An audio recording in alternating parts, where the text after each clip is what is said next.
Buddham Sharanam Gacchami.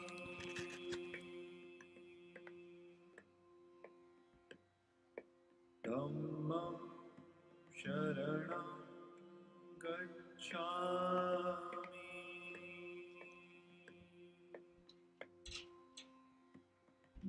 Sangham Sharanam Gacchami.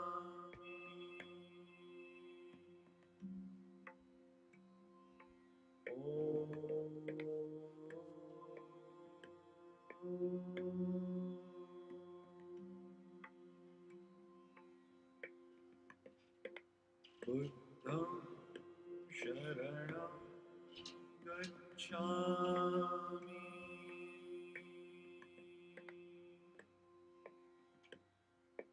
Dhammam Sharanam Gacchami.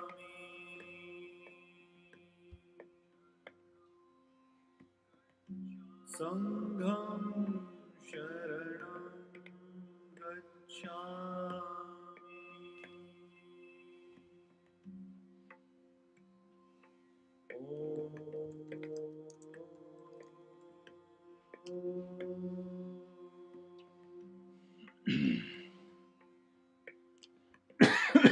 Buddham Sharanam Gacchami.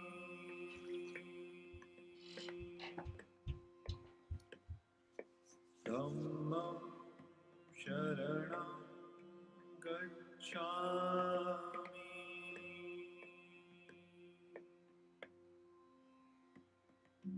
Sangham Sharanam Gacchami. Buddham Sharanam Gacchami. Dhammam Sharanam Gacchami. Sangham Sharanam Gacchami.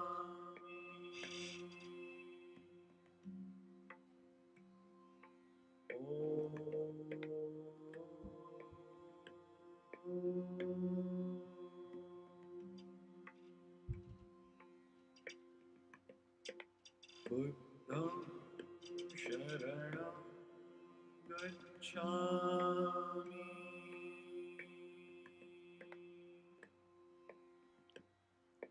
Dhammam Sharanam Gacchami.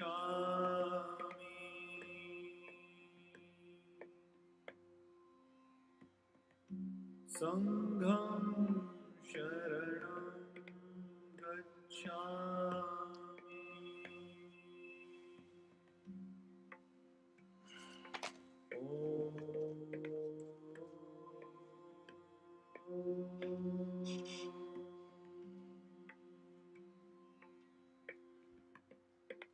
Buddham Sharanam Gacchami.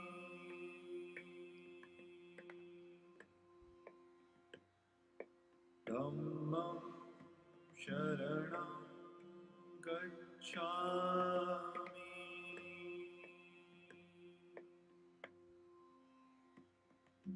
Sangham Sharanam Gacchami.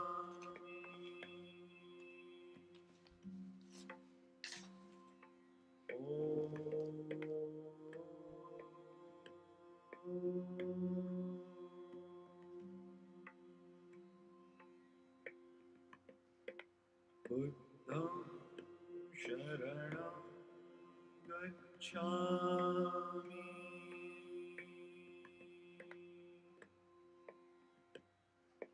Sangham Sharanam Gacchami. Buddham Sharanam Gacchami. Dhammam Sharanam Gacchami.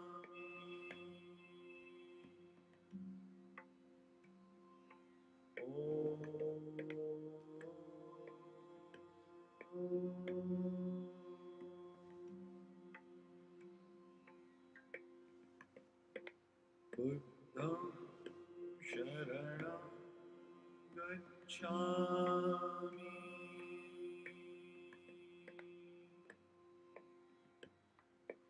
Dhammam Sharanam Gacchami.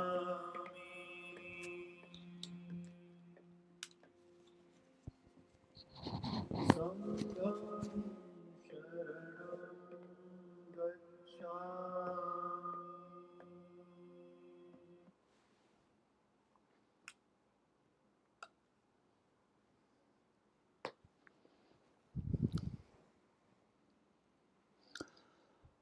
Dumba Jumden de Dejen Shewa Ta Jumba Yandaba Zobe Sanje Rigwa Dan Shamsu Temba Dewara Shewa Jigden Jemba Jibu Deve Galo Jurwa Lana Meba Lada Menamje Dumba Sanje Jumden de Pejawa Shaja Tuba Ala Chazelo Chudu Jauzu Che Wu Dunpa Chumden De Dishin Shikwa Ta Chumba Yangda Wa Zobe Sanje Rikwa Dan Shamsu Tenpa Tewara Shikwa Jigden Jemba Jibu Dube Kalu Jurwa Lana Meba Lada Menamje Dunpa Sanje Chumden De Pejawa Shaja Tuba La Chaze lo chodo japso chewo domba chumden de dejen shewa tachomba yangdaba zobe sanje rikwa dan shabsu tenpa tewara shekba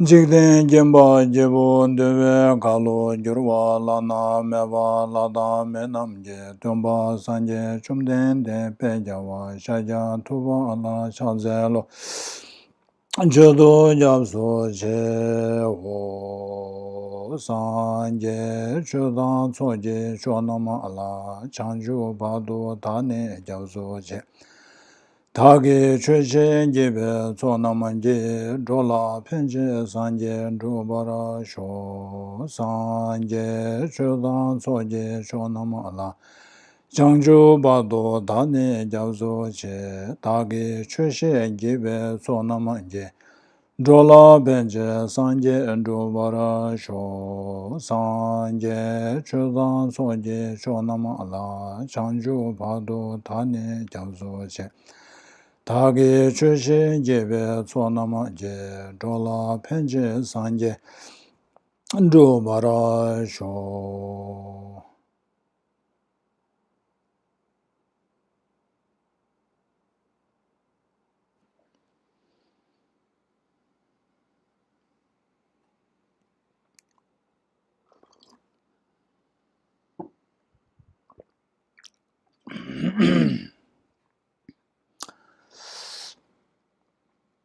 Good morning, and how are you all doing? I hope you are all doing well. So today we have to do a bit of a marathon run. We have lots to cover within 1 hour and 15 minutes, 1.25 hours. So let's get started. So we have already started discussing on the 46 secondary misdeeds, and now we are at the third segment. Remember, all these 46 are divided into sets of misdeeds that are contrary to specific perfection, sixth perfection, practice of six perfections. So now we are at the misdeeds that are contrary to the practice of patience. So there are 4 misdeeds that are contrary to the practice of patience. So here these 4, when we commit or when we engage into any of these misdeeds, it affects our practice of patience. So the first one is responding to scolding with scolding and the like. So Buddha has recommended what is known as the practice of 4 virtues. So that is when others scold us, we do not retaliate. We do not scold back. And when others beat us, we do not retaliate. Remember that Gandhi's practice? When somebody slaps on your right cheek, you offer the left cheek as a response. And when others criticize, we should not criticize back. When others get angry at us, we should not get angry back, angry at them in return as response. So these are what is called the practice of four virtue. So when we violate these four practices, any of the four practices, we commit this secondary, the first secondary misconduct, which is responding to scolding with scolding and like. Of course, there are exceptions.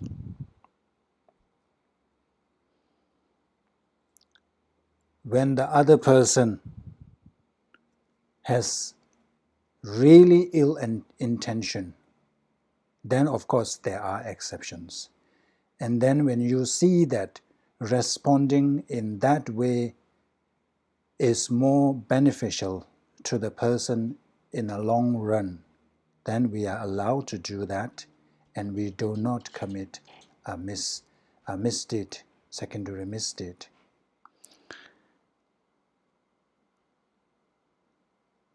So these are the exceptions. But of course, you can use your common sense and then apply accordingly. And the second one is ignoring those who are angry with you. So this one,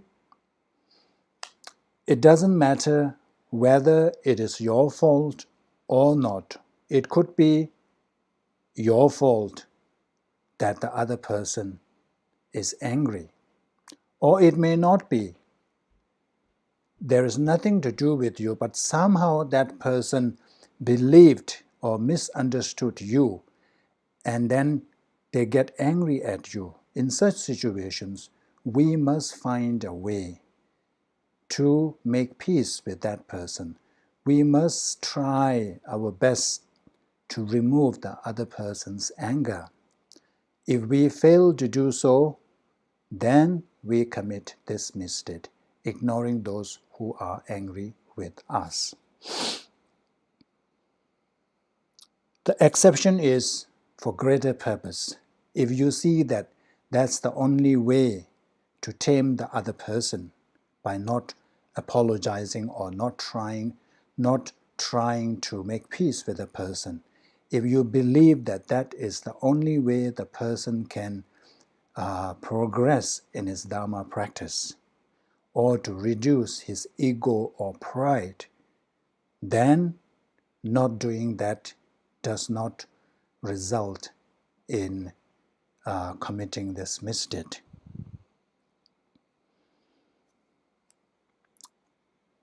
Then not accepting others' apology. So some of these are actually just reading from there, you already get the meaning, what this is about. So this one is, let's say the other person does something wrong, makes a mistake, and then when the person comes and sincerely apologizes to you, and out of animosity or whatever afflictions, whatever mental afflictions, if we decline or we refuse or reject their apology, that's when we commit this misdeed. Of course, the exception is when we know that other person's apology is not sincere, there is some motive behind that, then even if we don't accept their apology, we do not commit this misdeed.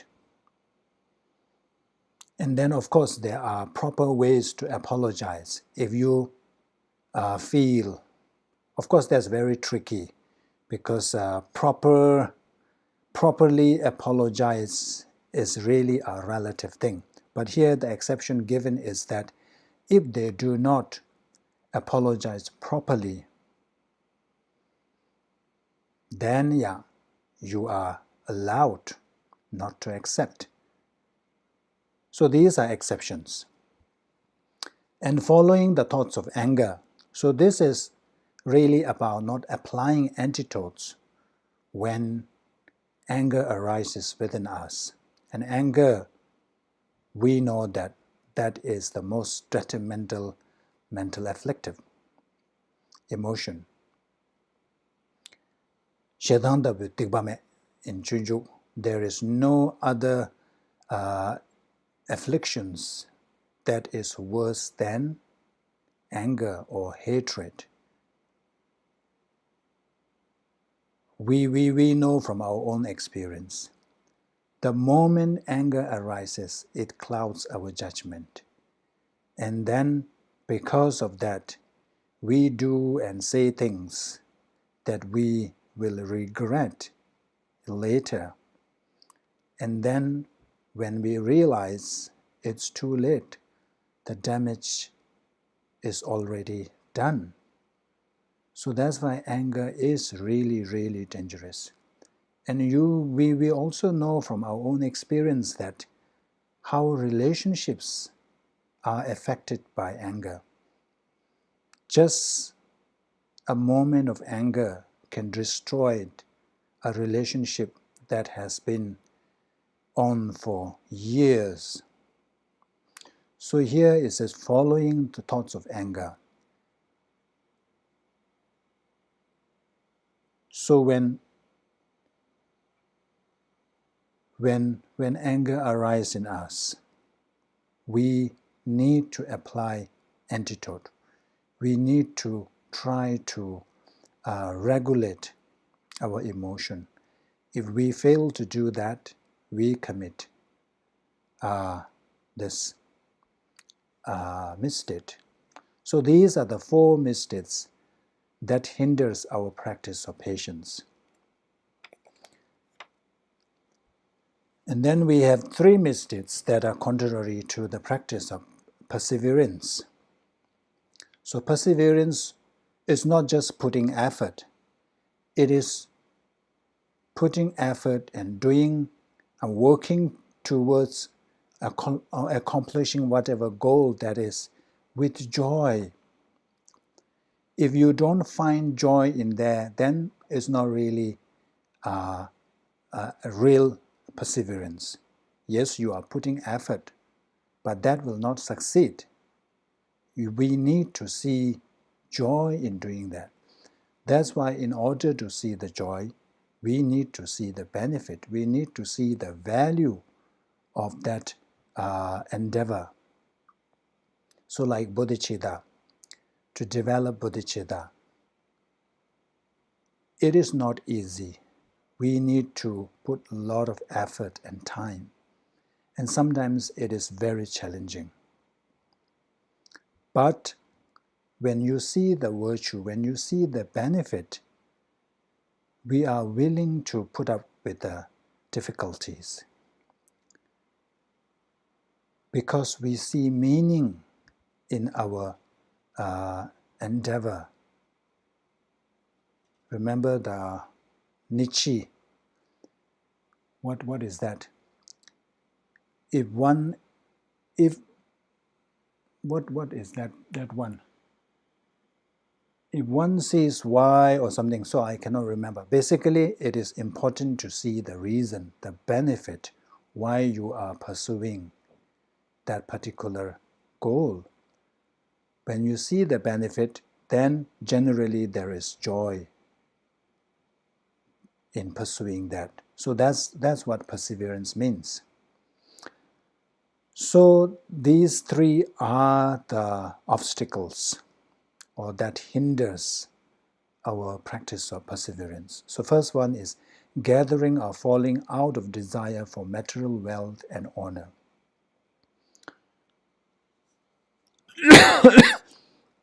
So here the motivation is to gain material possessions or praise or honor. As a bodhisattva, you need to collect a follower or following so that you can teach them Dharma. But if your goal is not to teach Dharma or not to help them, just to benefit yourself, then there is the problem. So, out of desire to collect material wealth and honor for oneself, and if we try to gather a following, that's when we commit this misdeed. So here the motivation plays an important role. An exception is when you are doing for others, other to benefit others. It's not really for your self gain.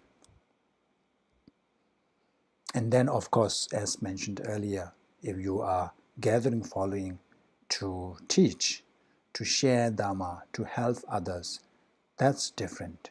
That's different. Then not dispelling laziness and the like. So, Bodhisattvas, the main goal is to liberate sentient beings. In order to do that, one needs to become a Buddha. So to become Buddha, one needs to practice, one needs to engage in the paths. Just wishing for happiness and wishing to free sentient beings of their sufferings, it will not happen. We need to really cultivate merits and engage in various stages of paths. So the obstacle is laziness. We don't feel like doing it. So if we are unable to, if we fail to dispel any laziness, so the examples are giving sleeping, resting, relaxing.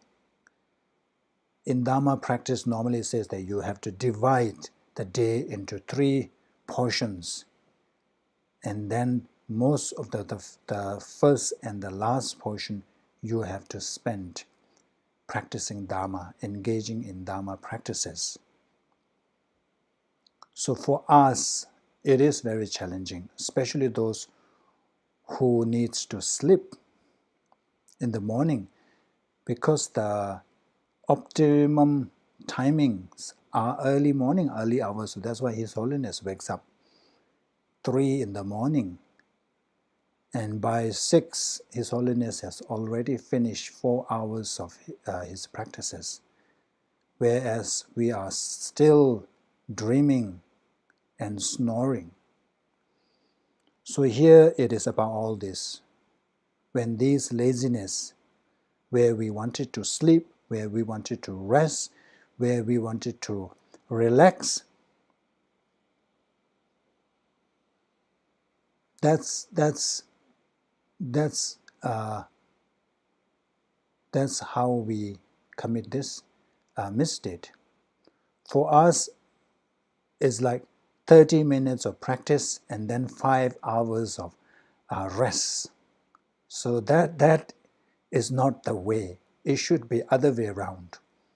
3 hours of practice and maybe half an hour of rest. But if we let ourselves, influence, or what is the better word? Yeah, if we let ourselves controlled by laziness, that's when we commit this. We are supposed to apply antidotes. So when we feel laziness, we should think about the benefits. When you wake up early in the morning, sometimes when you feel a bit sleepy, so you tell yourself that, oh, I am so fortunate. How many people in the world at this hour are able to practice? There are very few who will be up at 5 a.m. doing their practices when it is so quiet. And you tell yourself that, oh, I am one of the few lucky people who are able to wake up at this hour and have the opportunity to do practice. So when you think that way, suddenly that drowsiness or this laziness will disappear. And then you get inspired. Suddenly there is new energy and enthusiasm.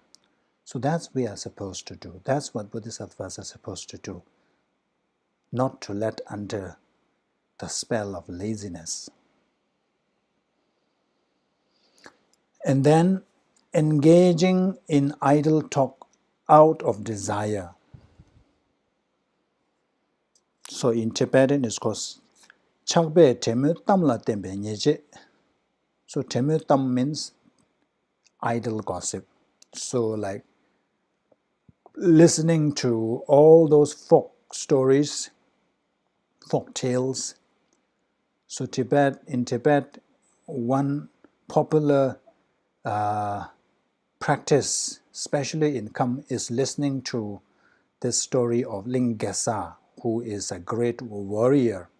And when I went to Tibet, so what I saw was that, so they will gather around a person who will read. There is a tune as well. So that's how they spend. So they get so engrossed in the story that they have no difficulty listening to the story for hours and hours. So this is what it means, because we are wasting time. So in modern times, I think it's the television. When you have television there, and especially TV series, I love to watch TV series.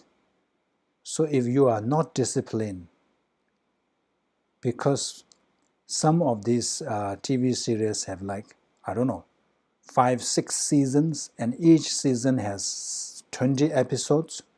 So if you don't control yourself, there is plenty to watch. And then like Netflix, so clever.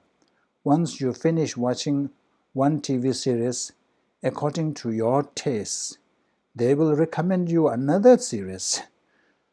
So it's very tempting. So this is what I'm saying. Even though, of course, this is idle talk, but watching television can be also a waste of time that will hinder our perseverance towards practicing actual Dharma. So when we fail to apply antidotes to idle talk, and we will continue engaging in that, we commit this misdeed, engaging in idle talk out of desire. So the best way is remain in solitude. That's why the solitary retreats has significance, has purpose. Because you are able to prevent all this, engaging in idle gossip. Who are you going to talk to? Unless you're going to talk to those, what you call those objects, inanimate objects. When we meet with people, you cannot keep quiet.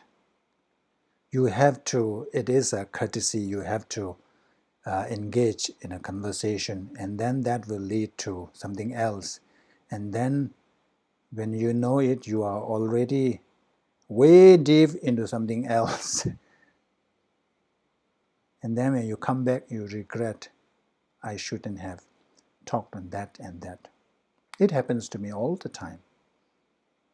Normally, it is best not to talk politics with friends, isn't it? And sometimes you get carried away. And then when you come home, it's like, I shouldn't have done that. I should have been more mindful. So best is remain alone in your room. So lockdown is good.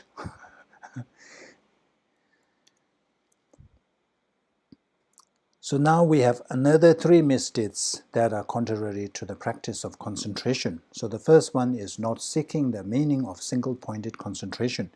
띵인생기 도요미세웨 냐제 레레워기 띵인생기 담가 셴라 너도 멘도나스. So if we learn about someone giving teaching on concentration, which you haven't heard about it, the person is giving instructions, proper instructions on how to develop this concentration, especially the karma abiding instructions on karma abiding. So karma abiding is like a king of the concentration. But out of laziness or out of animosity, so there is some kind of a hatred or anger against that person.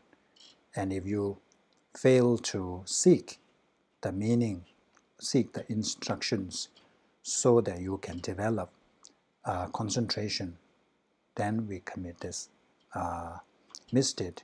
Because as a Bodhisattva, one needs to develop concentration.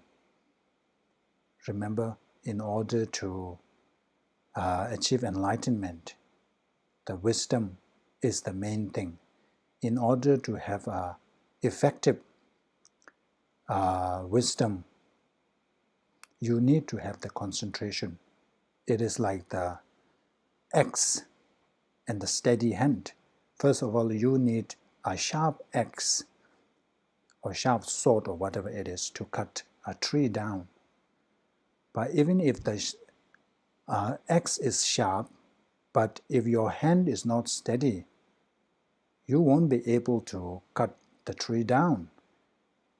Every time you hit, it will be on a different spot. So never ever get on the same spot. So we need to develop both. So in order to develop both, of course, first we need to develop the concentration. So you can only develop when you get the instructions, when you receive the instructions to develop concentration. So out of animosity or laziness, if we fail to go to attend to receive such instructions, then we commit this misdeed. The second one is not giving up the obstacles to meditation. So obstacles meditation is the concentration meditation. So normally there are 5 obstacles. The mental excitation and regret, counted as 1. Sleep or lethargy, sleep and lethargy. And then desire for sense object. So when we have desire for sense object, of course our mind keep jumping, so we won't be able to focus our mind on a single object. Sleep or lethargy, of course, it dulls our minds. So even though our minds are not excited, it is not distracted, but there doesn't have this strength, power to really focus. It is so dull there. So that's also an obstacle. And then excitation and regret, these are counted as 2. Excitation, of course, we know is like what we call the monkey mind. It's keep thinking of other things, being distracted all the time. And regret is also another form of excitation, because when we regret, we keep ruminating on the past events. So our mind keeps jumping from one object to another object. So there is no concentration. So these are obstacles in developing concentration. And then malice, the ill intention, and then doubt. So if we have doubt, of course, we won't be able to. Doubt is like the exact opposite of gaining that single pointedness. So these are, when these obstacles arises, we need to address them. We need to apply antidotes. So if we fail to do this, that's when we commit this misdeed. And then the third one is regarding the enjoyment of meditative states as good. Something rola yonden do tawe nyeje. So in other translation, it says relishing the pleasant sensation of concentration. So for Bodhisattvas, the goal, the primary goal is to not enjoy that pleasant sensation. Because when we achieve calm abiding, when we arrive at that level, it comes with what is called mental and physical agility. So there is a lot of joy and bliss. So if one is attached to that bliss, what will happen is one will remain in that concentrative state for as long as possible. Once you have achieved that, you can actually remain in that meditative state for days and months. So for Bodhisattva, that is an obstacle, because Bodhisattva needs to progress onto the other paths and also to help other sentient beings. If Bodhisattva is just absorbed in this concentrated meditation, then who is going to help sentient beings? So that's why instead of being attached to the joy or the bliss of that state, one should, when this arises, when these desires or these relishing thoughts arises, as a Bodhisattva, need to apply antidotes and then get out of that meditative states and pursue other practices.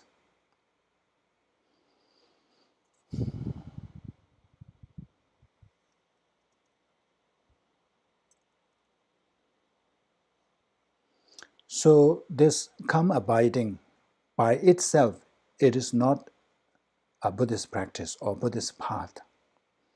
Even non-Buddhists can achieve calm abiding or shamatha. But what makes it Buddhist path is when it is complemented by this renunciation or bodhicitta or wisdom realizing emptiness.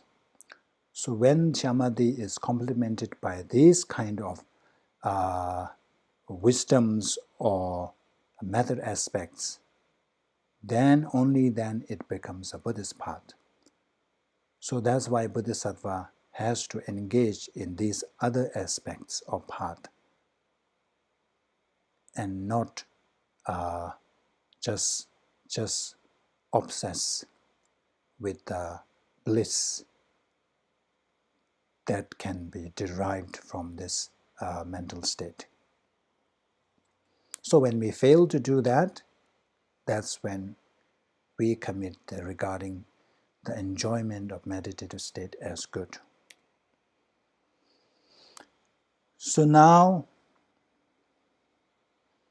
the 8 misdeeds that are contrary to the practice of wisdom. So what are those?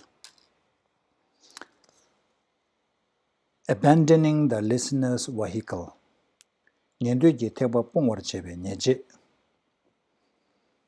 So let me read here.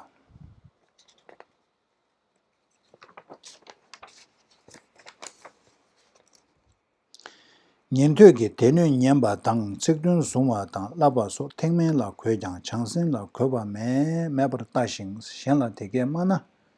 So here, this misdeed concerns about when we subscribe or we say that the paths that are taught in the listeners' vehicles, of course this includes the solitary realizers as well. So let's say the paths of Theravada traditions has nothing to do with the Mahayana practice. So here it says,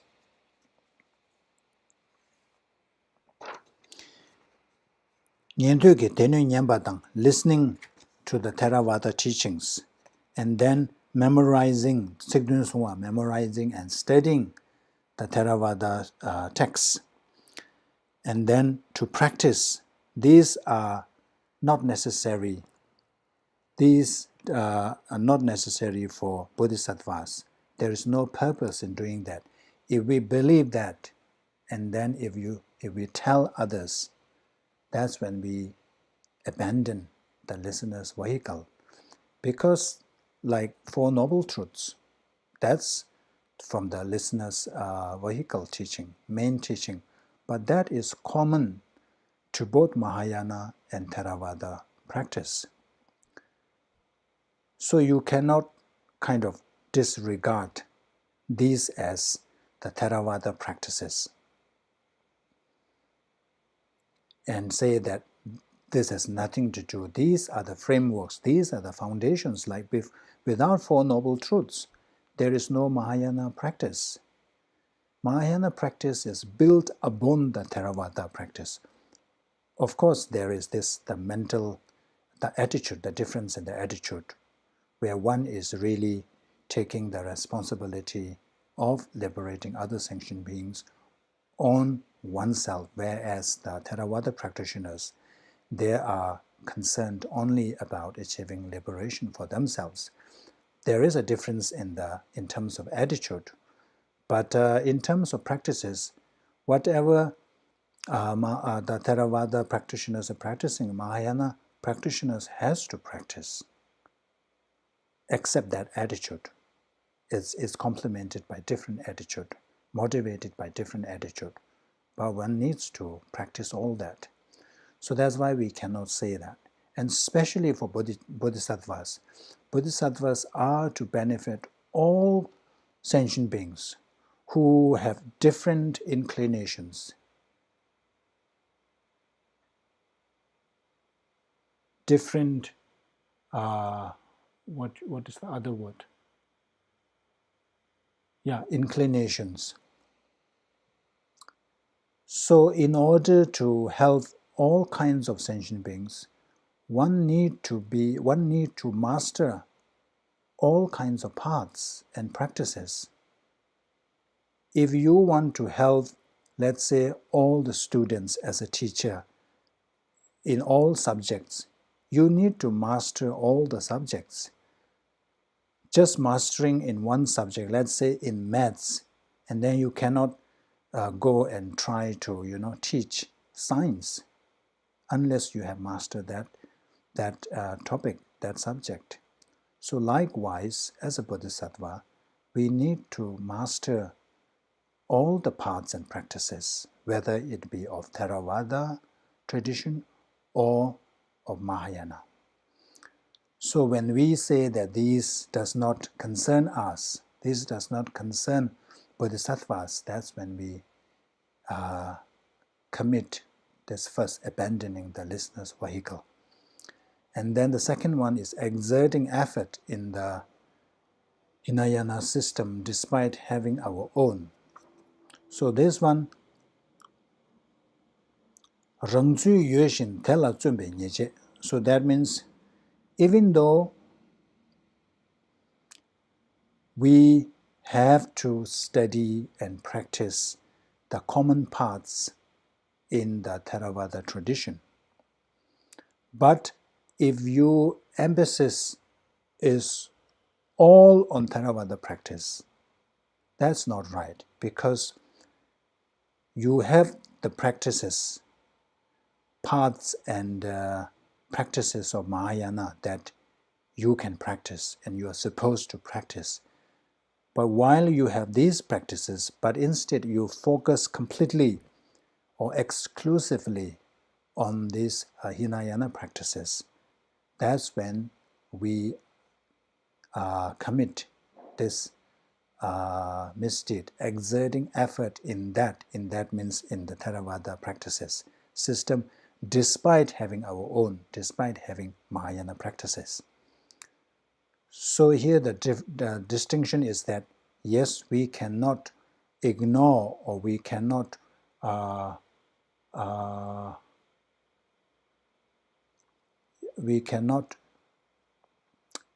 ignore. I'm thinking for another word, but my brain is not working that well today. So anyway, even though we are to study and practice the common parts of Theravada, but our emphasis should be on Mahayana practice because we are Mahayana practitioner. That's the main point.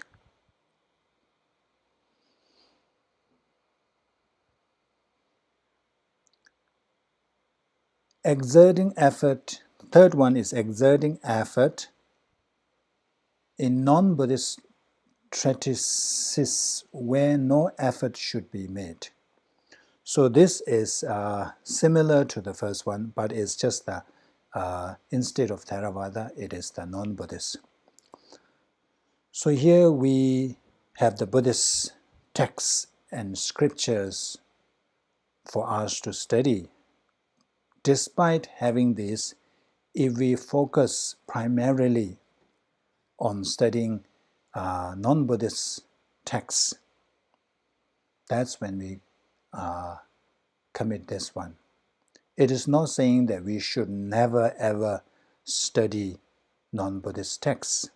We should, because especially when you want to help people from different faiths, it is good to have some understanding or some degree of knowledge of their tradition, what their texts teach. It is good to know.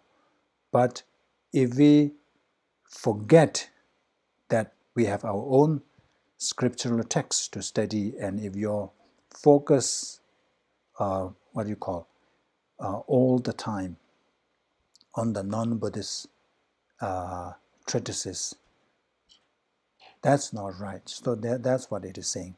Exerting effort in non-Buddhist treatises where no effort should be made. So this one, the purpose of this is, when we spend too much time on other traditions, especially non-Buddhist traditions, so there is a danger, there is a risk that we may lose our bodhicitta.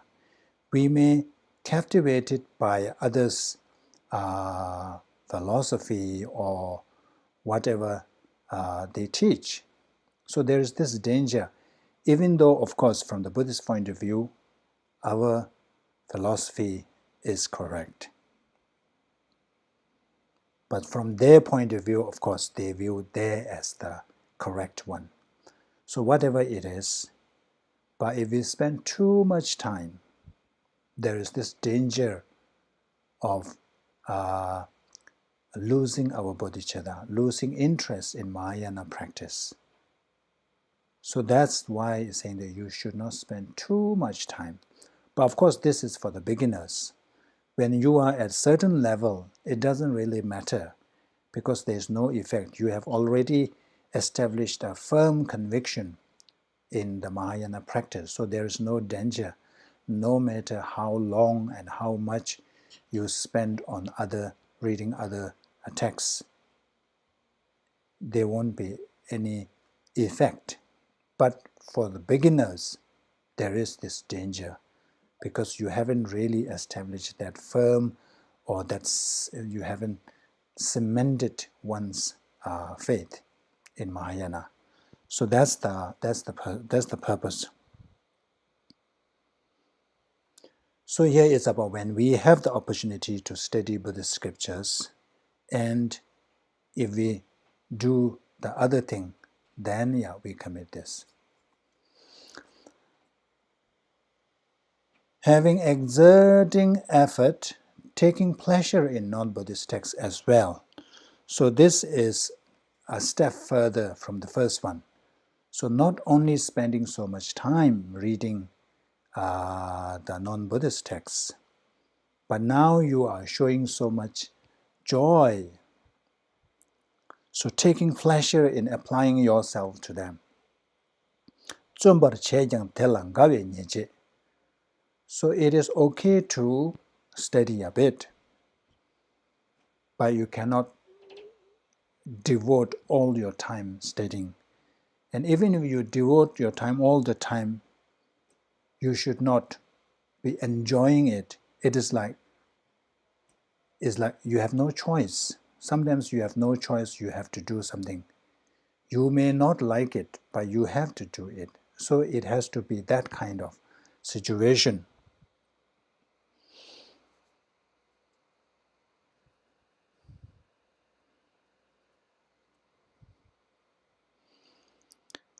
So it is like taking medicine. So when it comes to reading other traditions or the non-Buddhist texts, so from the commentaries, it says that it should be treated like taking medicine. So when we take medicine out of necessity. Nobody really enjoys taking medicine. So for some greater purpose, we may need to refer to these texts, but we should not really, what do you call, revel, is it? Find joy in doing so. So when we do that, we commit this, having exerted effort, taking pleasure in as well, in non-Buddhist texts as well. And then giving up Mahayana. Changsimge tenyo kanya rungwa la di joja min shebaham, chebabu min shebaham. Simjinje tuendo minjuru. So this one, when we come across any Mahayana teachings, any texts, when we started to criticize by saying that, oh, this text, the content is not great, not that great. Or we can say that whoever the writer is not a great writer, is a low author, or who has no much understanding of all that, like that. And also saying that this will not benefit any sentient beings. So when we criticize any Mahayana texts, we commit, when we criticize any Mahayana text in the way that I explained earlier, we commit this misdeed, which constitutes giving up the Mahayana. Then we have praising myself and criticizing others. Remember, in the major transgression, there is also praising oneself and criticizing others. But the motivation is different. In the major transgression, it is out of desire to gain material possessions and honor. We praise ourselves and then criticize others. That is under the major transgression. But here, it is out of pride or animosity. So here, out of pride or anger or jealousy or animosity. So it is not out of desire to gain something. It is really out of hatred or pride. You are too proud that you don't like the other person to be praised. It is mainly, it seems like a jealousy. So you are jealous of other person. So in order to bring the other person down, we engage in criticizing other person and praising ourselves instead.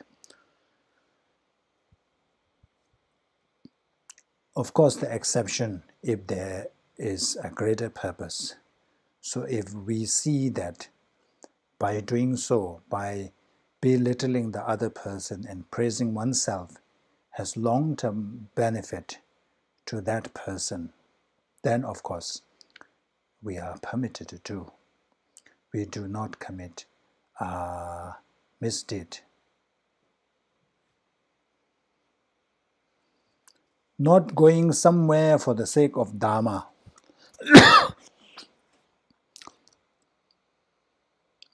So this is when we learn that there is a teaching given by another Lama or whoever, there's a teaching, but out of animosity or laziness, if we fail to attend the teaching, that's when we commit not going somewhere for the sake of the Dharma. But exceptions are many. Of course, if you are sick, if you fail to attend such teachings, it's okay. And then if you are unaware of such teaching going on, and then there can be a situation where you have heard this teaching, you have listened to this teaching so many times that you have really mastered that topic, so you don't really need to hear it anymore. So in such situations, if you don't go, that's also exception. And then you have other purposes.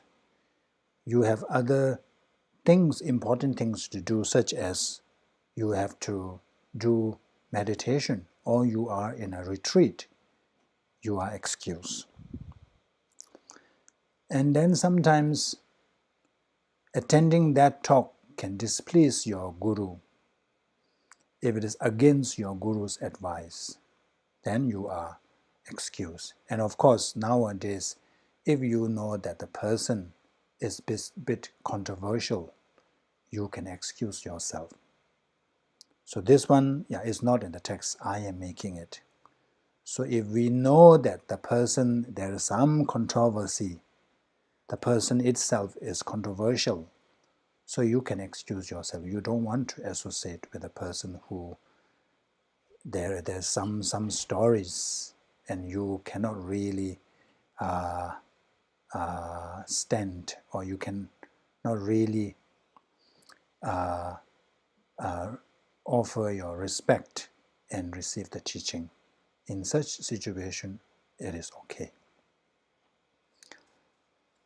And then finally, we have scorning that one and relying on the latter. Oh no, sorry. Scorning that one, the Lama, and relying on the latter. So this one, we have something called the four reliance. Rang la chö ma we kangsa la tunpe dushi tangs kurti so meja war kesu dang cha shings tsik lekpa la tunji tuen la me tuen na teme da yigi la tembe nyejes. So this is about scorning one's own teacher and failing to accord due respect physically or mentally.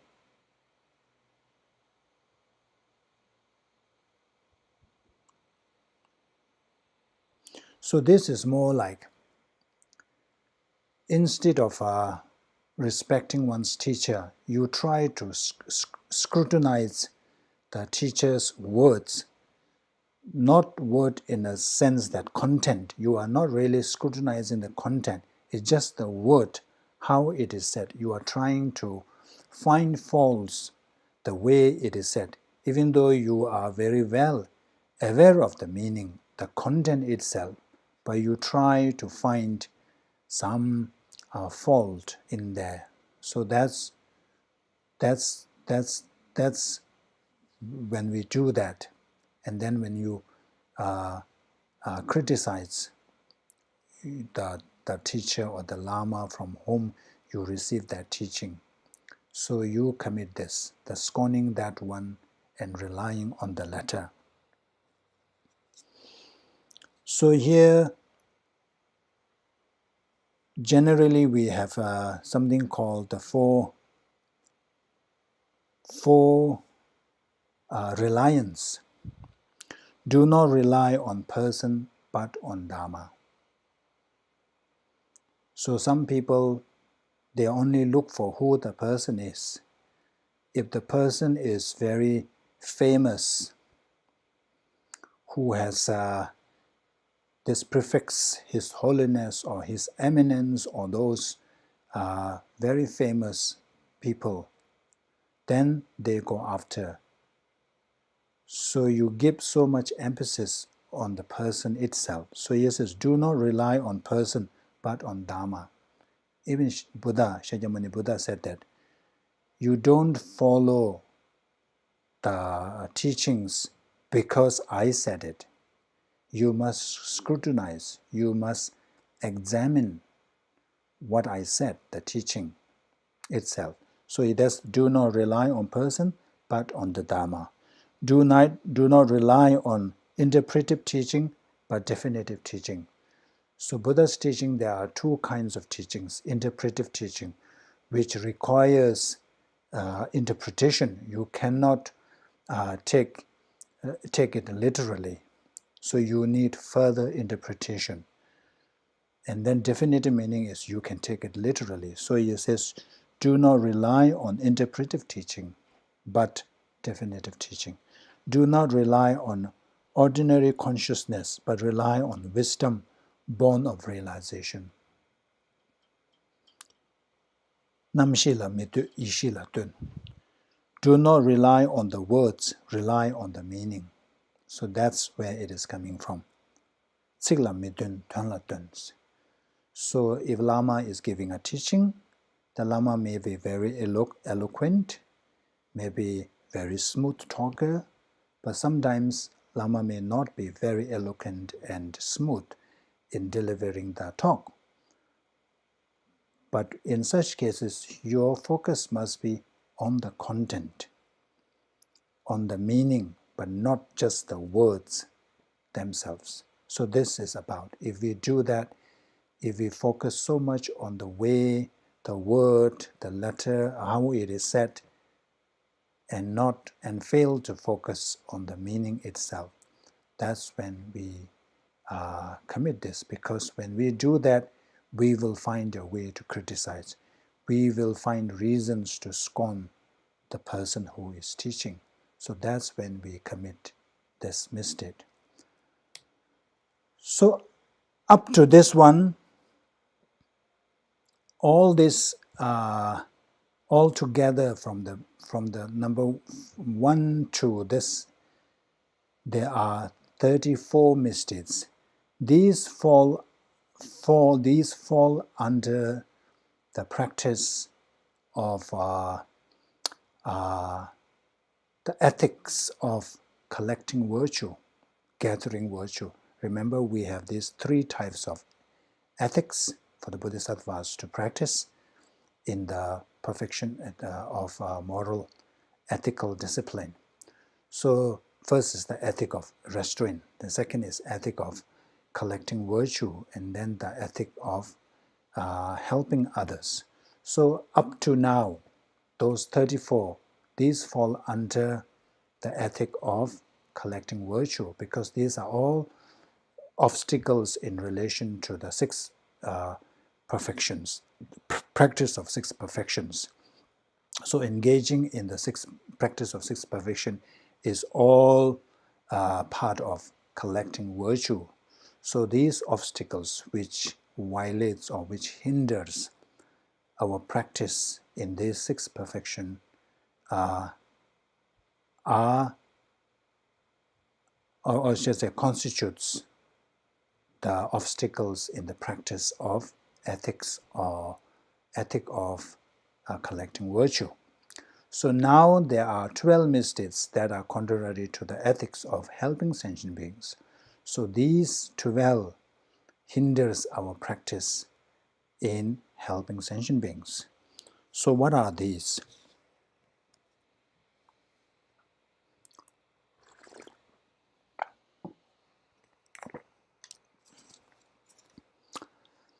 Not going to help when it is needed. So not going to is not helping, not offering the help when the other person needs it most. So in the commentary, it gives 8 conditions where if we fail to do, we commit these misdeeds. The first is deliberating our action. When the person is deciding the best course of action, let's say there are 2 possibilities and the person is really trying hard to decide what to do, which one to choose, what is the best course of action I should take. So in such cases, when others ask for help, and if we fail to provide help, of course, if it is beyond your ability, then it is okay. But if you have the means, if you have the wisdom, and if you intentionally withhold that advice, then we commit that. Another is accompanying someone on a journey. These are, of course, in ancient times, people walk when they have to go from one place to another. So they rely heavily on people's advice and instructions how to get to the other place. And then, there are places that they have to avoid because there are dangerous spots or, or areas that are habituated by, the thieves or whatever. So you need to rely on others' instructions. And sometimes we may need to accompany them because the person may not be able to take the right path. So in such situations, if we fail to do so, we commit this. But nowadays we have TripAdvisor and we have Uncle Google. So we don't really rely that much on other people. I mean, in person, we don't rely other person really giving you the advice personally. And then, of course, accompanying someone, I think it is not expected of us to fly from here to, let's say, to Oregon. It's such a long journey, 7 hours or something. So I think you are not expected. So it's okay. And not then teaching a language. So this one, there is some variation. So I don't know what that really means. Maybe when somebody seeks our help in terms of mastering a language, and if it is within our capability, we need to provide help. And teaching a professional skill or means for livelihood, if we are, if we have the expertise in some field, let's say if you are a banker or if you are an accountant, if other person approaches you for some, let's say, tax filing, if you know, if you are expert in that, so if you withhold help, that's when we commit misdeed. Then help protecting their belongings or protecting their possessions. So there are ways you can protect your belongings, maybe through insurance and all this. And then, if you know all this and if you fail to offer your help, also we commit this first one, not going to help when it is needed. And then helping organize ceremonies. So this, I think Tibetans have a very good practice. like the place where I stay in India, that settlement. So when there is a death in the family, I think within maybe within half an hour, a team will appear, they will arrive, and they will take, what do you call, a care, take in charge of everything, because the family is in shock and really in grief. So they are incapable of really take in charge and organize all these funeral preparations. But over here, I think you have these people from funeral companies. They will come and take care of everything. But back in India, the family has to arrange. So back in India, where I came from, so we have this practice, and I thought that was such a good practice. Everything is taken care of until the body is cremated. So they will be there for 24 hours. So all these are volunteers. You don't have to pay anything. So that's saying resolving, and also the same with celebrations. When there are weddings to be arranged, people will volunteer, they will come and help. So that's in that situation. Helping then resolving disputes between individuals. There's also when there are disputes. But I think here it is different. But in Tibetan communities, because we really live in close proximity, so everybody knows everyone, your neighborhoods. Like in one village, maybe there are 30 families, but I think everybody knows how many people in that family and what they are doing, what they do, and all that. Even when the son or daughter returns from somewhere, everybody knows, the whole village knows that, oh, he is back. Tenzin's daughter is back from something, everybody knows. So it's kind of a very, very closely knit community. So in such situation, so when there are disputes, so there's always one or two persons who are known to, good at resolving. It's kind of negotiation skills. So my father in Bhutan, in our small village, my father is always kind of sought after when there are some disputes that need to be resolved. My father is, requested, is asked. And I remember accompanying him to several of these occasions. Of course, I wasn't really focusing on that, but my father will take me together. So this is what it means when we have the capacity to resolve or intervene a dispute, we must do that. If we fail to do, we commit the misdeed. And then helping organize performing virtuous activities. So in Tibetan tradition, sometimes we will invite like 30, 40 monks to do the recitation, do the reading of this Bum, which is the detailed Pranjaparamita Sutra. So Bum, there are 12 volumes, and then you add up another, the medium one, so it will end up with 16 volumes. So you need quite a big number of monks to really finish that in a day. So there is this practice of inviting 30, 40 monks to a family's house. And for that, of course, the family alone cannot really make all that arrangement. They need assistance from other people. But in such situations, there's always volunteer. So this is what I'm saying, helping organize performing virtuous activities.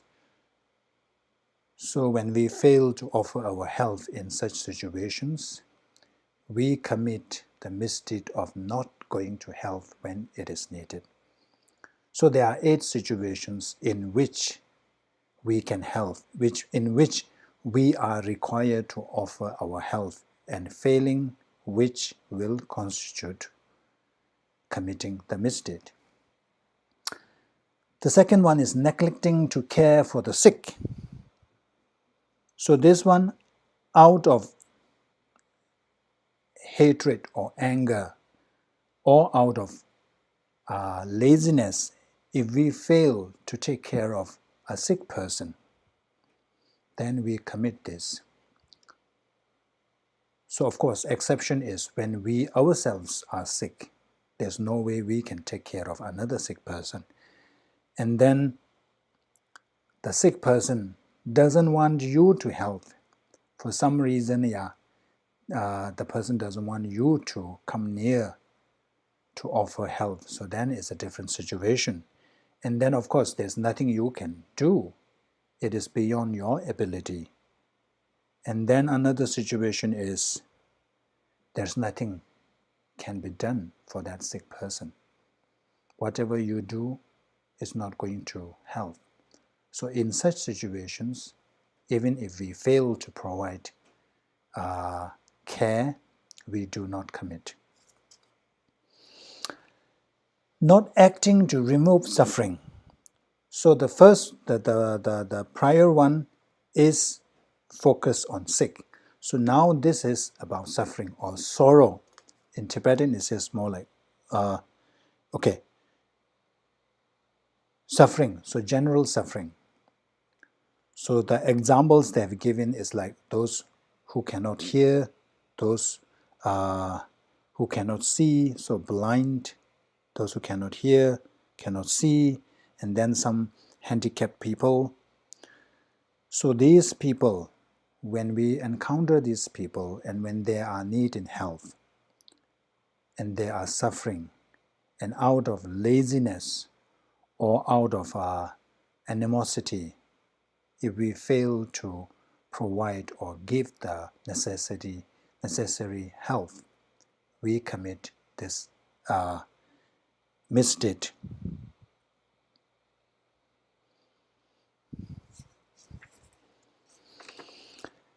Number 4, not teaching what is proper to those who are careless.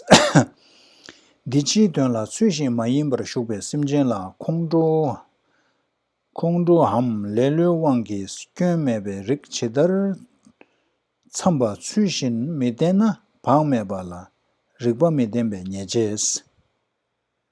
So this one is when we witness another person who is engaging in bad actions or negative actions that will result in the person suffering in long term. So when we witness this kind of action, we are supposed to advise them, we are supposed to correct their action.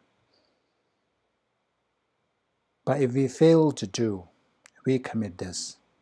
But I think it is very difficult to do here, isn't it?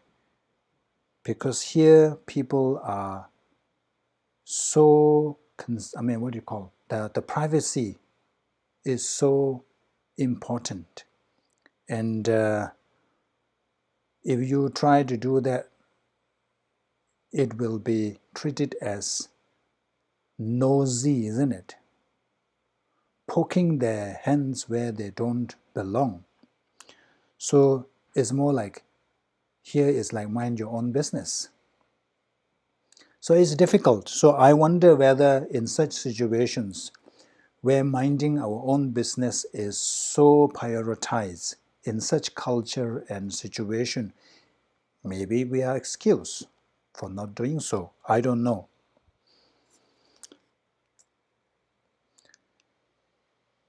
Not helping others in return for good deed. This is repaying the kindness. Rang la pen dokwa la narsim sam lele wangi, penle mije na cheba lendo mi dokwa nyejes, failing to show gratitude and not doing anything in return. So when we have received others' kindness, we have to reciprocate. We have to repay their kindness. And out of anger or out of laziness, most likely laziness, if we fail to do, instead we show, what is the word? Ungrateful, being ungrateful, then we commit this misdeed. Exceptions are if we are incapable of. There's nothing we can reciprocate. And then, of course, the greater purpose, if you feel that that helps to, subdue the person, inflate the other's ego, then we are excused. And of course, in some situations, the person doesn't want us to express our gratitude. That's why we always say not to mention. In such situation, we are excused. And then not dispelling others' sorrows. Did I miss anything? Yeah. Not dispelling others' sorrow.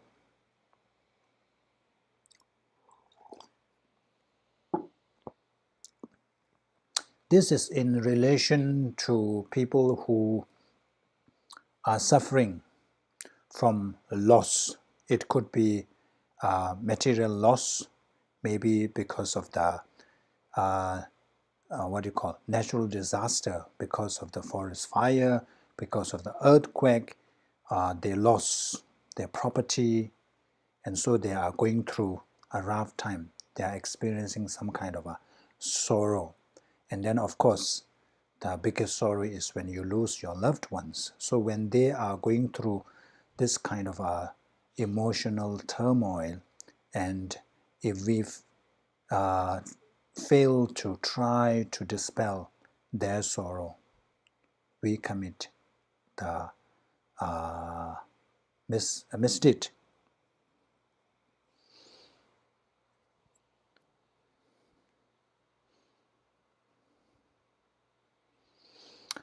So one of the example is like when we see that other going through such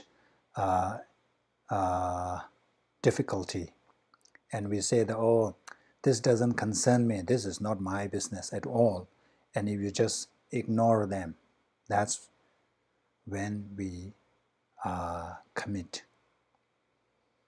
the misdeed of not dispelling others' sorrow. We have to attempt, we have to put effort. And what is our time now? Okay. Not giving material assistance to those who want it. Segum so longwa polas narsim sam lele wangi machina. So you see the difference of the motivation. Here it is because of out of animosity or out of laziness.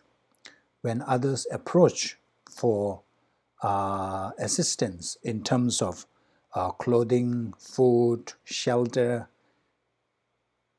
if it is within our ability and if we fail to offer the assistance, we commit this misdeed of not giving material assistance to those who need it. Exceptions when we do not have the things asked for. I always find this. So when I travel, I always have you see my phone, I carry this one. So I have this $2 or something here, because sometimes at the bus stop or the train station, people will come to ask for money. And then if you say, I don't have money, it is a lie, isn't it? But you carry card, you cannot really give them. So if you have, let's say, $20 or something, that also, I think, maybe there is some miserliness. You may not be able to part with that. So I always carry $1 notes in my this phone cover. So when they approach, you can just give it. So here it says that if you don't have maybe you can say, I don't have change. So in such situation, I think it is okay. And then not taking care of followers. So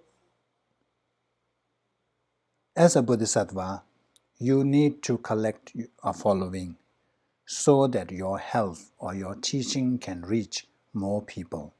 The more follower, the greater the spread of Dharma. But however, when you have a follower or following, it is your responsibility to ensure their welfare, ensure that they have all the needs. If you encounter any followers that require your assistance, as a bodhisattva, one needs to try their best to take care of their needs. If we fail to do so, we commit this misdeed, not taking care of followers. So exceptions, so I will, every now and then I will say it. So exception, basically, yeah, you use your common sense. So when you are ill, of course, and then when you believe, when you are convinced, let's put it that, when you are convinced that it is better off for the person not to help, maybe if the person go through a bit of hardship, maybe that person will develop some resiliency and then you are able to cope better in the future. If you see that benefit, it is okay. You can intentionally not help. And then some people, they themselves are capable of sorting the things out. So in such cases, you can stay back and let them sort things out.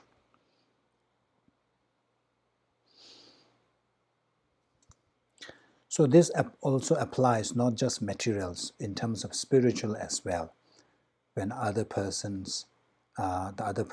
needs spiritual guidance, we should not be stingy about it. We should always generous about giving Dharma advice. And we have not acting in accord with the inclinations of others. Narsimam lele wangi shenji semdan tumbarami jina, shenji lodan tumbarami jubenyeje. So as a bodhisattva, one needs to be very skillful when with other people. So sometimes the other person you wanted to benefit or you wanted to subdue may have completely different views than yours. But because you have to think for the long term, because you have to be skillful, so sometimes you have to get along. Don't insist on one's view. It may be your view may be correct and the other's view may be wrong, but for greater purpose, sometimes we have to put up with that so that we can, get along, and then slowly and gradually we can help the other person. So that is mainly acting in a way that is keeping with the other person's wishes. So sometimes we have to comply. We have to, compensate. Or not compensate, compromise.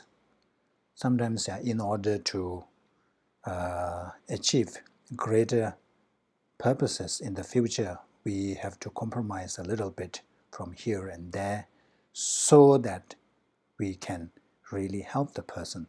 So if we are unable to do that, if we fail to do that, we commit this misdeed of not acting in accord with the inclinations of others.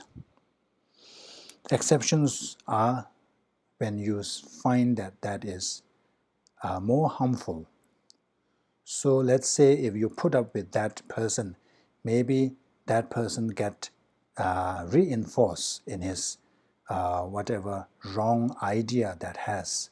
So in such situations, it is better not to put up with and really object to it, so that the person doesn't get reinforced in that particular behavior.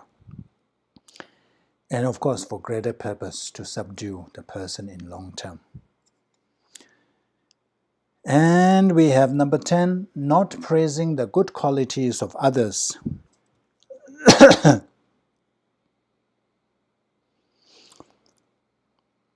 So here, when we see others' qualities, everybody has qualities.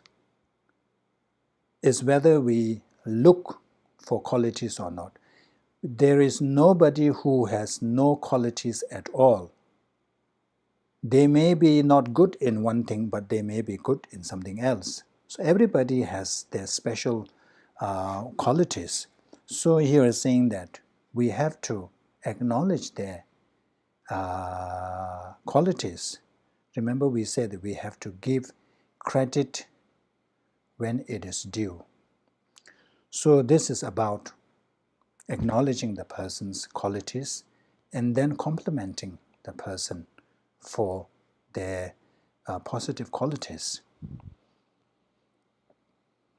So sometimes what happens is out of animosity, out of jealousy, or out of laziness, even if we know that person has this and that skill, we don't want to admit, we don't want to acknowledge. But of course, if you have other bigger purpose, that acknowledging and praising the person can inflate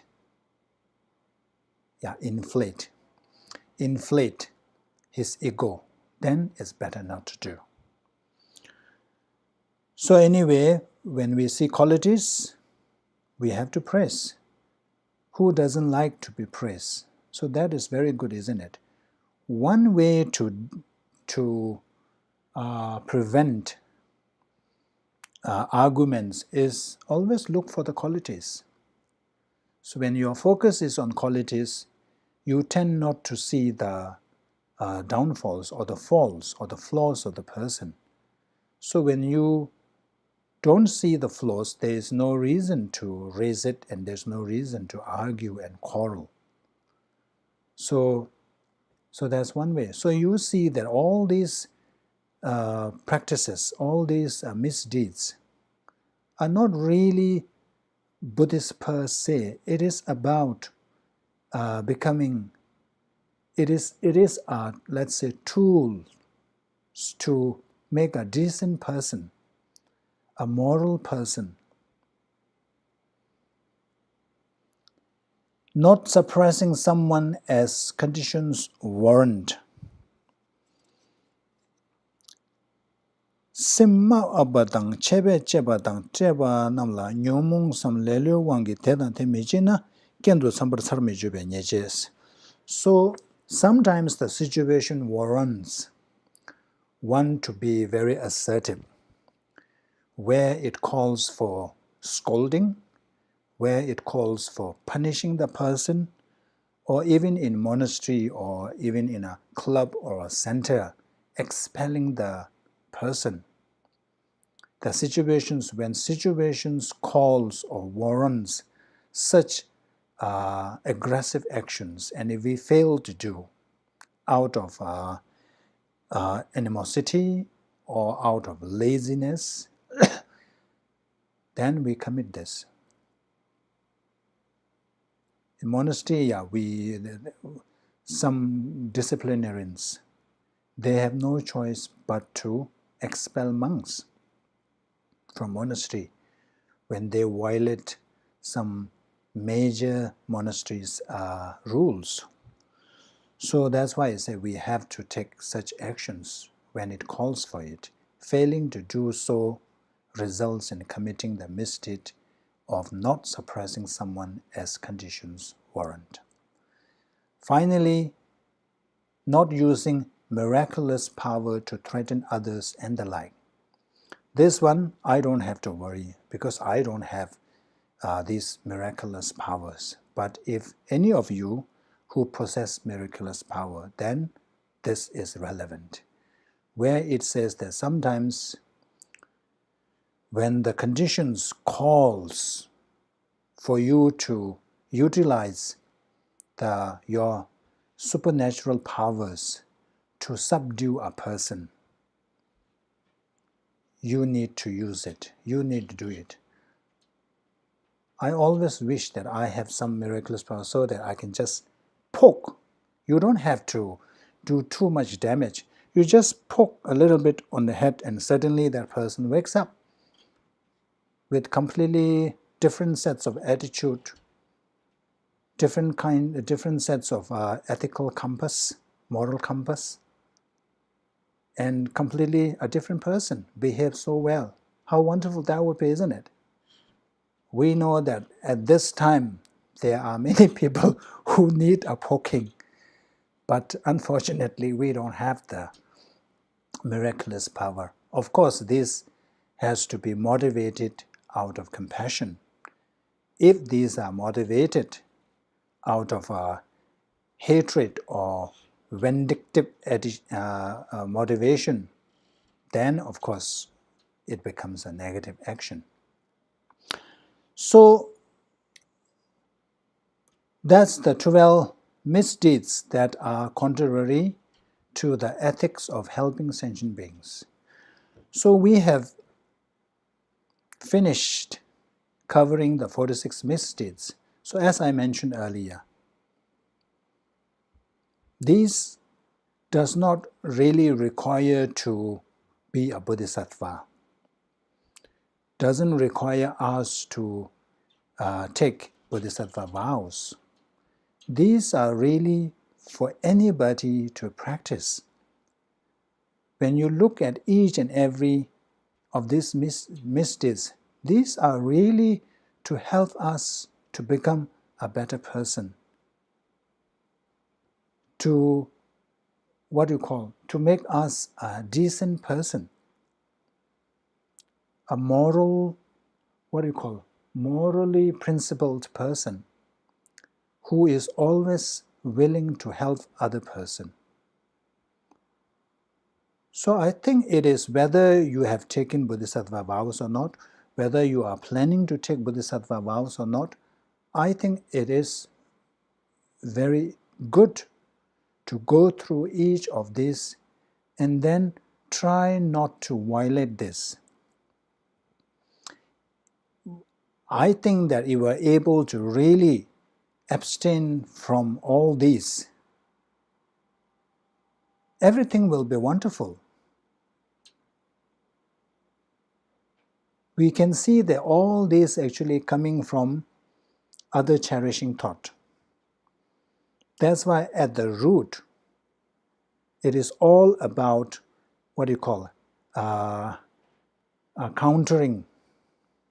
counteracting the self-cherishing attitude, the me-first attitude.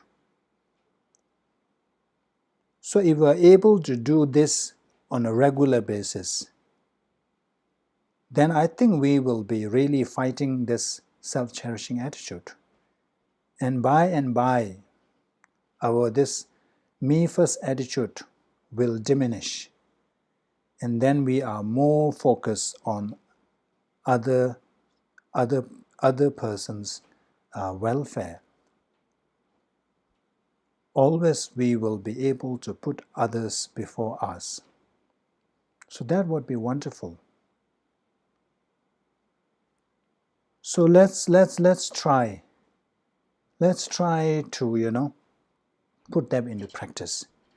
And I wanted to say today again, which I have been saying quite frequently. I really appreciate your tuning into these talks. First of all, it is Sunday. You have been working for the last 5-6 days, and Sunday is where you get your break. It's an off day. And you have many other important things to do. but you still tune in to listen to my nonsense. I am not a person with, these high titles. I am not a famous Rinpoche or anybody. But still, you put effort, week after week. Spend 1.5 hours, sometimes 2 hours, just watching me talk nonsense. So I really appreciate, because it gives me inspiration. And it really, pushes me to try my best. I know my limitation, but I try my best. So I thank you for giving me this opportunity. Because of you, because I have to teach, I get to study. I get to learn new things. So that is very rewarding. And I have been able to spend most of my days doing Dharma. I spend most of my day reading various commentaries. So without you tuning in, I wouldn't have this opportunity. So I thank you very much. And at the same time, you are putting effort and time in this. The main goal is to bring transformation. If we just listen and there are 18 major transgressions and all 46 misdeeds, these are this and this. Even if you are able to list each and every misdeeds by heart, but if you do not put into practice, there's nothing to be shout about. Nothing amazing at all. But even if you are unable to list each and every one, but whatever you know, and if you try to put into practice, that is the best. That serves the purpose. That serves the whole purpose of your tuning in for 2 hours. That serves the purpose of sacrificing other important things that you could be doing. So my request is, please, it is not easy, and I always feel shy and hesitant to say this because I myself do not practice that much. Of course, I try my best, but I am not confident enough to say this, that we have to practice. So I say this with a bit of reluctance and hesitation. But I believe that at least one of you will take this seriously and put some effort. Try your best. Will try your best. And even if one of you, a single person, practices for one day, I feel that it served my purpose. At least I made a difference to one person for one day. So that's why, even though it is embarrassing for me to repeat this again and again when you yourself do not have these practices, but I still say it because I believe that it will help at least one person. So please try your best. And I mentioned this before. Every time before and after, I dedicate my prayers. And one of the prayers is that whatever I have said, may they benefit those who tune into, those who listen to. That's one of my main prayers, to make a difference in your life, to really benefit you, whatever I say here. So I mentioned earlier that whether my prayer gets fulfilled or not is completely dependent on your practicing. Even if you don't practice, if you don't put into practice,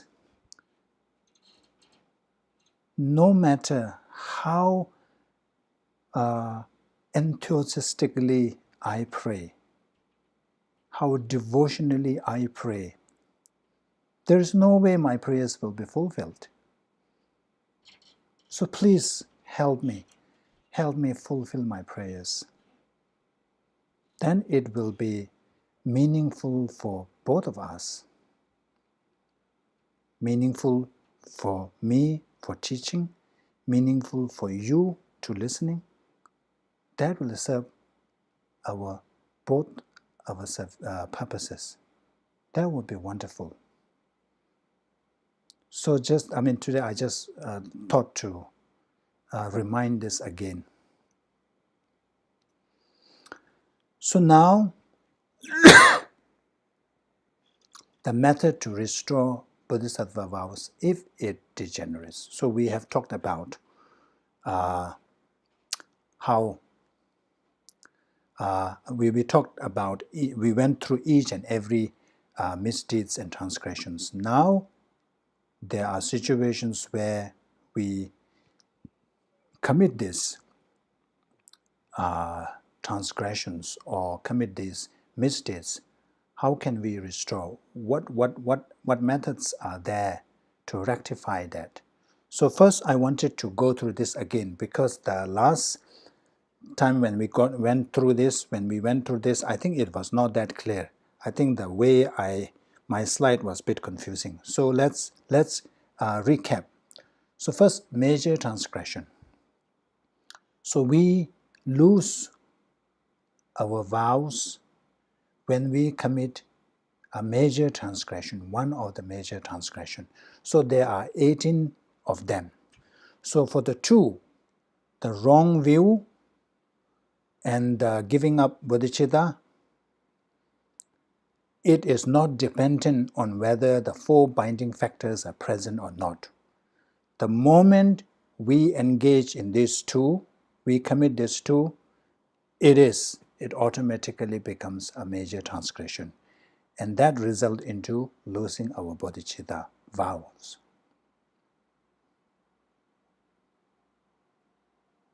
So the remaining 16, it requires, in order to qualify as a major transgression, these four things must be present. The four things need to be present. Not considering the action as wrong, not giving up the desire to commit the act, taking pleasure in the action and delighting in it, feeling no shame, no embarrassment. So you see that first is so important, not considering the action as wrong. When we have this one, when we see our action as wrong, then there is a likelihood that the subsequent three will not happen, or let's say in the opposite way, that we will give up the desire to commit. We will not take pleasure. We will feel shame and embarrassment. But in the absence of the first one, these three are most likely to happen. So that's why for the high degree, which constitutes the complete transgression, which makes the action major transgression, is when all these four factors are present.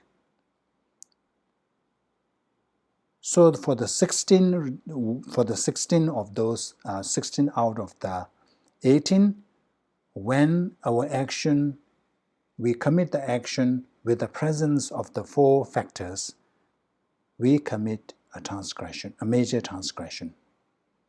And then the medium degree fault, when not regarding the act of wrong is present. So let's say you have the medium. Even though you have the subsequent one, you may this one is present. The three may not be present. But because the first one is present, it becomes a medium. And low degree is when not regarding the act as wrong is absent. That means you regard your action as wrong. When this happens, no matter how many of the subsequent ones are present, but it will be still a low one, low degree misdeed. I hope that's now clear. So now, how to restore? So when we commit major transgression, we lose our Bodhisattva vows. The only way to restore it is by taking the Bodhisattva vows again. There is no other way. We lose it and we have to retake. And then medium degree falls when we don't regard our action as wrong. That constitutes the medium degree. Yeah? So in such cases, confess to a group of more than 3 persons. So you have to confess to 3 people. It doesn't have to be a bodhisattvas. Doesn't have to be someone who has taken bodhisattva vows. But in such cases, that it has to be either a bhikshu or bhikshuni. So you go to them and say, I need to confess. It's how I think in Catholic Church they do. Father, I've sinned something, isn't it? So you say, oh, I have committed this and this action, and if the person can understand, that's good enough. But the low degree misdeeds, if it's a low degree misdeeds, confess to 1 person. You don't need 3 people. You can just confess to 1 person. I have committed this, and then I will not commit again. So here it says, when in-person confession is not possible, so when you are unable to find people to confess to, then it says that we can generate a deep regret of our wrong action and then make this resolution or resolve not to engage again, not to repeat. And that will kind of restore the misdeeds or our violations. So that's the end of our discussions on the Bodhisattva vows. So next week, we are going to take the Bodhisattva vows together. Now that you know all this, in a way, it is not so difficult. This is actually what we are supposed to do every day. There's nothing, there's no special or no additional commitment. And this actually, taking vows actually will help us. Now that you have pledged, there's reason to keep these commitments, reason to follow through, reason not to commit these misdeeds. So I think we have quite a number of people who are eager to take the Bodhisattva vows. So we will take the Bodhisattva vows together. As I mentioned earlier, I am not conferring these Bodhisattva vows. We are taking together in front of our altar. So the next week, Sunday, if your situation or if it is conducive for you, it is best to do in your prayer room or in front of the living room, because we need to make prostrations to the altar or any image where you put the Buddha's image. We need to have a Buddha's image to represent Buddha. And then it is good if you are able to buy some offerings. It can be flowers, it can be fruits, and make offerings on that day. Of course, you can light incense, you can light a lamp, tea light, whatever it is. At least have some set of offerings. And then I will upload on the website the prayers that we are going to recite on that day. It will be a short one. We will be reciting the what you call the 7 limb prayers, and then we will be reciting the actual verse to take the Bodhisattva vows. So I will try to upload by Wednesday or something, so that you have enough time to download or print or whatever. So that's the plan. So see you next Sunday, same time. Thank you. Let's say the dedication prayer.